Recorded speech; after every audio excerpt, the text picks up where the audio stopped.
On this episode of the Elite Realty Group Podcast, we are pulling back the curtain to look inside of what really motivates buyers and sellers in the real estate process. It's often not logic, but a lot of times it's psychology. This is going to be a good one, you guys. Thanks for tuning in. Hang on. Here we go.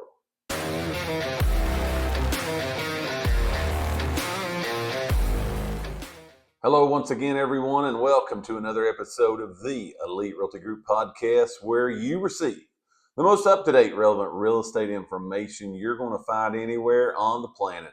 You're going to get it right here from your friends at Elite Realty Group. I'm Mike Elkins, broker, owner here at Elite Realty Group in Morristown, Tennessee, and I'm glad that you've took time out of your schedule to tune in with us today. We've got a good show for you today, for your viewing and your listening pleasure, where we're kind of going to get into the psychological side, if you would have it, of real estate. Having been now in this real estate industry for over 18 years, I've seen just a lot of different things happening with the buying and selling process.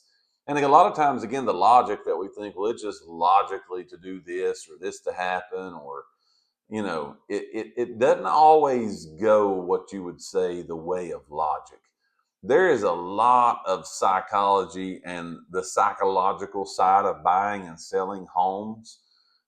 It's something that it's worth looking into because there's tips and tricks. There's things that you as a buyer or seller, maybe wherever you fit into the real estate market, investing, just knowing that these feelings that you have, the psychological side of real estate, that it is a real thing. And so we're going to look into those today.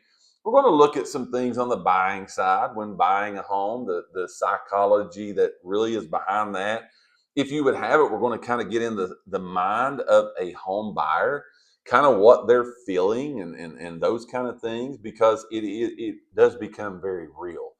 I said on a recent podcast that a lot of times buying and selling homes, getting your mind made up, getting everything ready is really the slow process. But once you kind of decide that you're going to do it, whether buying or selling, it can speed up very, very quickly. And so a lot of those things, just kind of getting in the arena of buying and selling homes, it makes the psychological part be a really big thing. On the buying side, there is psychology. On the selling side, it's the same thing. You're trying to sell your home, but getting it ready, the psychological side of getting it ready is sometimes something that's hard to overcome. Now, the disclaimer here is I have zero, what you would say, schooling on how to talk to you about psychology and your mind and the human mind and all of those kind of things. I'm just going to be diving in today with you about the psychology of buyers and sellers. This will be some good information for you. But again, when you find yourself in those situations, we want you to be prepared. We've said it many, many times here on this podcast. That's why we do it, is we want buyers and sellers to be informed. It helps you better prepare what to expect. It actually makes the process for you as a home buyer or a home seller and us as realtors that are assisting you with this purchase or sale of a home, it makes the process go a whole lot more smoothly the more information that you have. So we've got no secrets here at Elite Realty Group.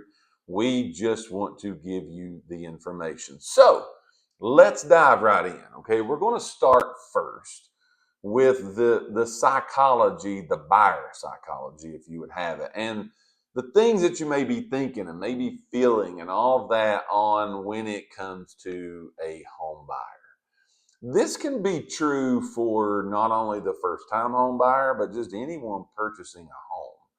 And you've probably heard the acronym before. This is where we'll start today. You've probably heard the acronym before of FOMO, which is fear of missing out, okay? It's a real thing when you are buying a home of having that psychological thing in your mind of having the fear of missing out. a lot of times buyers, they really rush into sometimes the purchase of a home, literally just because of the fear of missing out. Now, we find this happen oftentimes when a buyer has been looking for a property. They've been searching the real estate market for a while. They've seen several properties and they just have not found the one yet that kind of checks the boxes. Okay. They've not found that home that's the one that they want to pull the trigger on and ultimately buy. And you see a new home come on the market. Okay. There's a new one that hits this morning. And man, according to the pictures and the marketing and the description of this home that's at the market, the fear of missing out hits this buyer very, very quickly. Okay. And they're like, we got to go. We got to go now. While I understand as a realtor, real estate agent, a broker, you want to try to get there first, especially if it looks like this is going to be one that checks your boxes. But what ends up happening is oftentimes, and more times than people really even would think about it, just because that home checks the boxes or some of the boxes, that fear of missing out causes buyers to do things that they probably should not do when buying a house, such as because it just hit the market and we've got the fear of missing out, oftentimes they'll overpay for a home. That's just a real thing that happens, and it's because of the psychological fear of missing out. We'll see them overpay for a home because they're worried that there's nothing else going to happen. There's nothing else going to come. We also will see, because what fear of missing out does to buyers psychologically is not only maybe will they overpay, but they'll overlook some things. Maybe when they have that home inspection, there's some problems, there's some issues, there's some things that may need to be taken care of, but that fear of missing out, oh man, if we don't get this one, there's not going to be another one come on the market. We're not going to get a home. We're not going to be able to move. They'll begin overlooking things on that home inspection. And some things are okay to overlook. I'm not the person that says you got to fix everything on a home inspection, simply because there's going to be a lot of things, brand new construction or not, that's going to be found on a home inspection. What I am telling you is it speeds up, and the fear of missing out causes you sometimes to overlook those things. It'll often, the fear of missing out, this is kind of one of those things that I think a lot of people don't think of, and I touched on this in a recent episode, is because things do go so quickly. Fear of missing out causes buyers to change their needs and their wants list, and they just kind of take that list and they throw it to the side, meaning they really needed a home in a particular school district. But the fear of missing out on getting a home causes them to overlook or disregard a very important aspect of what they started out trying to do in their home search process. And that's just overlooking things. So a psychological thing that you as a home buyer will need to be aware of is the fear of missing out. Now, if we go in the real estate market today, I think this is worth putting in here. We have more inventory right now than we've had in several years for buyers to pick from. The chances are that the home that you are looking at today, don't feel like that you have to overlook things. I am not telling you that the fear of missing out is not a real thing and you could really miss out, because you can. But don't think that you have to overlook items that are very important to you, such as overpaying for a property, such as overlooking items in a home inspection, such as overlooking you need a certain amount of bedrooms in your next home, because there's probably going to be a good chance that there's already on the market another home that's similar to the one you're looking at now, that the fear of missing out may be causing you to do those things. Or take your time. This is the largest purchase you're probably going to make in your entire life. Take your time, because it may not be on the market now, but there's a good chance that it will come onto the market in the future. You need to know that time is of the essence. And of course, if you find the house that you want, it checks all the boxes, you want to pull the trigger.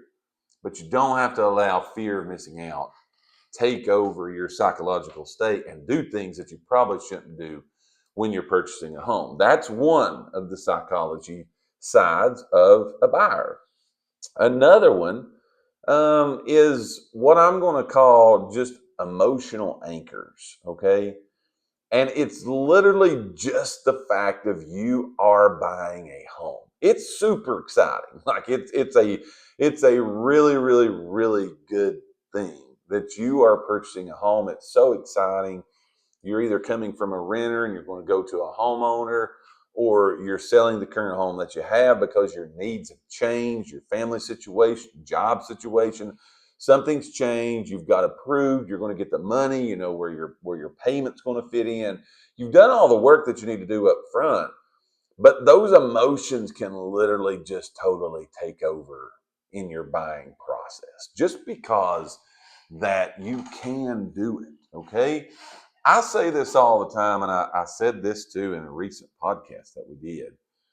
Just because somebody tells you you can do something, and I'm going to use a payment as an example today, just because maybe your lender tells you you can purchase a $2,500 per month house payment, does not mean that you have to go purchase a $2,500 per month house payment. You don't want to let that emotion take over and just say because you can, you do it. It is exciting. It's fun. But at the end of the day, you still have to use the right anchors to make sure emotionally you are making the best financial decision for yourself. So emotional anchors, again, those are just the excitement of purchasing a home. It's a super big thing. It's a super big thing for you to not get overzealous, overexcited, and allow just that emotional anchor of the first thing that I see, I'm going to purchase it just because I can. Needs and wants are something you need to make sure your realtor knows about. Your needs need to rule everything. Your wants, if you can fit those in, that's just going to be icing on your cake. So that's two of the four emotional buyer psychology things when you look at purchasing a home. Here's the next one, okay? And it's literally, I'm going to call the power of just visualization. Okay. This is a psychological part of not everything that you see in a picture is as it appears. Okay. It's not always as it appears. But at the same point in time, you, at the end of the day, you have to be able to see yourself living in this home. Okay. You have to see this is where I'm going to spend on average the next 5 to 7 years of my life. And when I'm talking about the power of visualization, I'm not just talking about you sitting in the living room watching TV. I'm talking about visualizing this is what it's going to look like for the next 5 to 7 years for me to get to work. This is what it's going to look like for the next 5 to 7 years. And I'm using 5 to 7 years because that's what the term is, the length is that people usually keep a home. It's usually 5 to 7 years. You're going to see yourself taking your kids to school, if that applies to you, getting to your job, getting to where you may worship or frequent places, getting to shopping centers. Those are things that you really need to sit back and visualize, because psychologically speaking, again, a lot of times you don't think about those things. You don't think about, because again, you go back to number two, it's an emotional, just outstanding time for you. You don't really visualize what do mornings look like in this area of getting to work. What does the traffic look like? And are there school zones that I go through? This morning coming to work, I got held up by a train for about 15 minutes.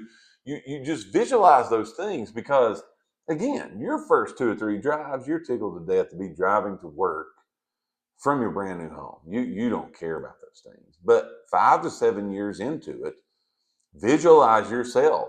Okay, is this really what I want to do and where I want to be, and so on and so forth. So the emotional part of just visualizing yourself doing these things, getting to the grocery store, getting to places you like to frequently eat, visualizing that happening for the next 5 to 7 years, because that's going to happen. Sports practices and all that go along with what we have in our daily life.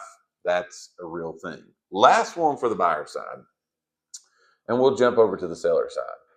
The psychological part of just the fatigue of sometimes of what comes with purchasing a home. I said earlier, we often have a fear of missing out. Well, in the same arena of that one is just decision fatigue, meaning you've kind of looked at a lot of things. You've looked at a lot of properties. You've viewed too many properties, and you're literally just feeling overwhelmed by that. If you're in the market today for a home, and again, I said earlier, you probably have more options now than you've had in several years. You need to make sure that you're keeping your own self on track with this by those needs and wants that I talked to you about earlier. But don't become overwhelmed, because there is a lot to look at right now. And these other things begin kicking in when you start feeling overwhelmed. Like, I don't know which is best. You know what I mean? I don't know if it's this location. I don't know if it's that location. And the fatigue begins to set in. And then what happens psychologically is stress moves in. Stress moves into your mind. It moves into this process. And honestly, it can become what you look at, because psychologically you've got this decision fatigue and you've just got looking fatigue and all those kind of things. It starts to become a very stressful time where it should be a super exciting time for you. So, keep yourself from getting overwhelmed. You may want to slow down. That's okay sometimes when it's appropriate to you. All of those things are totally okay for you to do, but narrow that process. Okay. If you see a home and it doesn't check the boxes, forget about it. Okay. Forget about it, because it's those ones that we just kind of leave hanging in our mind that, this really ain't it. Yeah, I could make it work. I could do this and I could do that. And, yeah, I can drive 45 minutes to work, whatever those things are.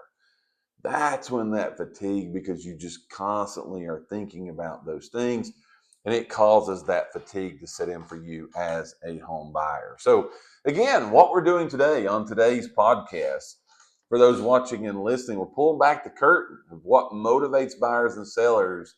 And we're taking the logic out of it a little bit. We're talking about the psychological side of things buyers and sellers may be feeling when they are purchasing and or selling a home. So we've talked about the buyers, okay? Now let's jump over to the sellers, because I think psychology on the selling side often hits really more than I do on the buyer side. And the first thing that I want to tell you about, and it's so real, it's real to me, honestly, as a realtor sitting here, but it is a real thing when someone wants to sell their house, is the emotional attachment that you have with that home. Okay?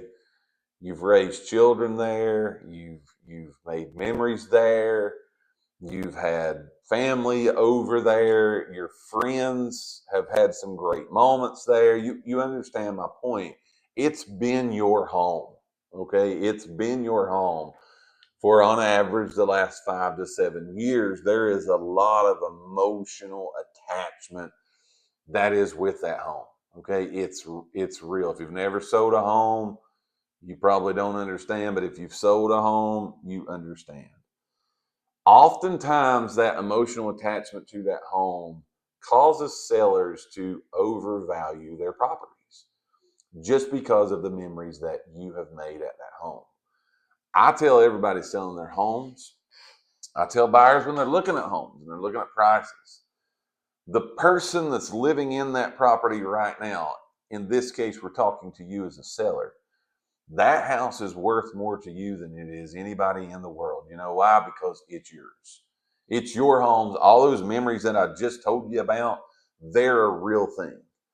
But when you're selling your home, you have to kind of remove that emotional attachment that you have, that you do think logically, that you don't overvalue your properties. I will submit to you listening and watching this podcast today, it's one of the biggest things happening in real estate right now, that sellers are overpricing their homes. And I get it. You want to get as much as you want. But don't let emotion kick in. Use logic when you're pricing your home. That's number one. The second thing, that this one's probably bigger than that one, but it goes right along with it. Okay. Number one was emotional attachment. Number two, this is real for every single seller. And I'll be honest with you, even as a realtor, this one's real. Okay. And it's literally loss aversion. You say, what's loss aversion? Loss aversion is we're fearful that we're leaving money on the table. Like, as a home seller, you want to get the highest that you can get. Like, that's the name of the game. Okay. But you have the fear of leaving money on the table more than you're actually wanting to sell your home. And so it is so real right now in the market that we're in, that it's causing so many homes to be overpriced. If you look all across the country right now, the biggest movement in the real estate market is price reductions. And it's because emotional attachments, loss aversion, fear of leaving that money on the table is hitting so many people. We're not in the market that we had during the pandemic. We're not in a COVID real estate market, okay? We are way past that. And you can't do the things now in selling a home that you could do then. In that market, as many of you know, homes were going for thousands, and I'm just going to leave it at that, over asking price. While in some cases that's still happening today, they're rare, but you see home values, you see homes going for, 4% to 6% under the asking price right now is the average in Tennessee here in our area. But it's causing people, because their fear of leaving that money on the table, overprice their houses. Listen to me, if you're doing anything in selling your home today, don't let that fear of leaving money on the table override and be more important than missing the sale. If you need to sell your house, pricing it right will gain for you the most amount of money. Here's a side tip to help you use logic. The realtor that you're interviewing, the realtor that is applying for the job to sell your home, if you're in East Tennessee, we would love to do that here at Elite Realty Group. Apply for the job of selling your home. You want that realtor to do their homework and show you market statistics through a market analysis that will take the realtor's feelings out of it. It will take your feelings out of it as the seller, and it will show you real hardcore evidence of what the market says your property is worth. When you see that, that helps you overcome that fear of leaving money on the table, because you look at it from a market factual standpoint of view. You understanding at that point, this is where we need to price our house, and I'm not leaving money on the table by doing it. However, if I go too high, I'm not going to end up selling my home, and I'm leaving the entire check on the table because my home is priced too high, and I do not get a buyer for the home. That in itself allows you to be reassured by your comps, your area. It takes all of that in consideration, that you are doing the right thing for your home. Those are the two biggest emotional, psychological attachments that you see when a seller is trying to get their home. So now, concluding this episode today, oftentimes buyers and sellers, they don't make decisions on facts. You don't do that because of all of the things. Your decisions are driven by emotion, they're driven by fear and psychology. It's a real thing in buying homes. But realtors who understand this, somebody giving you this information, they know they've got the edge for you, because they understand where you're coming from as a buyer and a seller. And that gives you an edge. And if you're trying to sell, it gives you an edge because the realtor understands the psychology side of what you're feeling, what is going through your mind. It allows them to get you settled and get you in the right place for the price of your home.